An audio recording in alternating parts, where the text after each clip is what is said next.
அனைவருக்கும் வணக்கம். வக்ர கிரகங்கள் எப்போது யோகம் செய்யும்? என்னடா அது வித்தியாசமா இருக்கு. இல்ல, இது ஜோதிடத்துல கொஞ்சம் ஆய்வு செய்யக்கூடிய விஷயம் தான். கொஞ்சம் நம்ம இதை நுணுக்கமா ஆய்வு பண்ணோம் அப்படின்னா புரியும். ஆய்வு பண்றதுக்கு ஜோதிடத்துல ஒன்றும் இல்லை. அதாவது ஜோதிட சாஸ்திரம் என்ன சொல்லுதோ நம்ம அதை சரியா புரிஞ்சுக்கிட்டு நம்ம கிளைண்ட்டுக்கு சொன்னாலே போதுமானது. என்னன்னா, ஒரு லக்னத்துக்கு லக்ன ஆதிபத்தியத்திற்கு லக்னத்துக்கு அசுப கிரகங்களாக வரக்கூடிய கிரகங்கள் வக்கரம் ஆயிடுச்சு அப்படின்னா நல்லது. அதுதான் கெட்டவன் கெட்டிடில் அப்படின்னு சொல்றோம். இப்ப உதாரணமா மேஷ லக்னத்துக்கு முக்கியமா தீய கிரகங்கள் அப்படின்னு சொல்லக்கூடிய கிரகங்கள் யாரு? அந்த லக்னத்துக்கு அகைன்ஸ்டான பிளானட்ஸ். இப்போ புதன் முதல் விஷயம் 3, 6க்கு ஆதிபத்தியம், 6ஆம் இடத்து பலனை ரொம்ப அதிகமா செய்யத்தக்க வல்லவர்.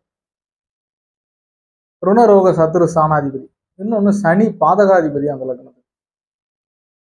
ஒரு நிலையில சுக்கிரன் வக்ரம் அடையக்கூடாது. ஏனென்றால் குடும்பத்தையும் வருமானத்தையும் புது வரவையும் மனைவியையும் சொல்லக்கூடியது. கலத்திரக்காரனாகிய சுக்கிரன் ஒரு வகையில வக்ரம் அடையக்கூடாது.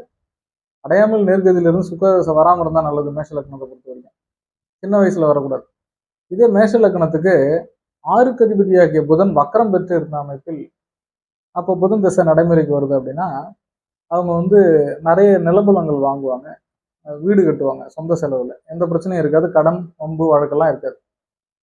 இந்த புதன் வக்ரம் பெற்று இருந்து அதை செவ்வாயோ அல்லது அந்த லக்னத்துக்கு 5க்கு அதிபதியாகிய சூரியனோ அல்லது குருவோ அந்த புதனை தொடர்பு படுத்தினால், பார்வையாலோ அல்லது இணைவாலோ, கன்ஜெக்ஷனா இருக்கலாம், இணைவா இருக்கலாம், அல்லது ஆஸ்பெக்ட்ஸ் பார்வையா இருக்கலாம். இந்த நிலைகள்ல மேஷ லக்னத்துக்கு புதன் வக்ரம் பெற்றிருந்து சுபர் தொடர்பை பெறும்போது தீய பலன்களை செய்ய மாட்டார்.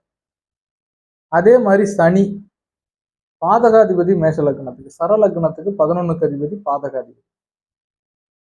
அந்த சனி பகவான் இந்த ஜாதகத்துக்கு மேஷ லக்னத்தை பொறுத்த வரைக்கும் சனி பகவான் 6, 8, 12 மறைஞ்சு போயிருக்கிறது அல்லது வக்கர நிலையில் இருப்பது, கூடுதலாக சுபர் பார்வையில் இருப்பது.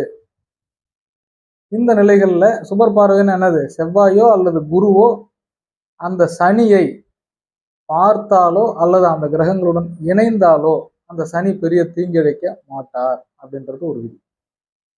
ஸோ இந்த மேஷ லக்னத்தை பொறுத்த வரைக்கும் புதனும் சனியும் வலுவா இருக்கக்கூடாது. ஸ்தான பலம் பெற்று சுபர் பார்வை இல்லாம திசை நடத்திட்டாங்கன்னா குறிப்பா அந்த மேஷ லக்னக்காரங்களுக்கு அது நல்ல காலம் இல்லை. நன்றி.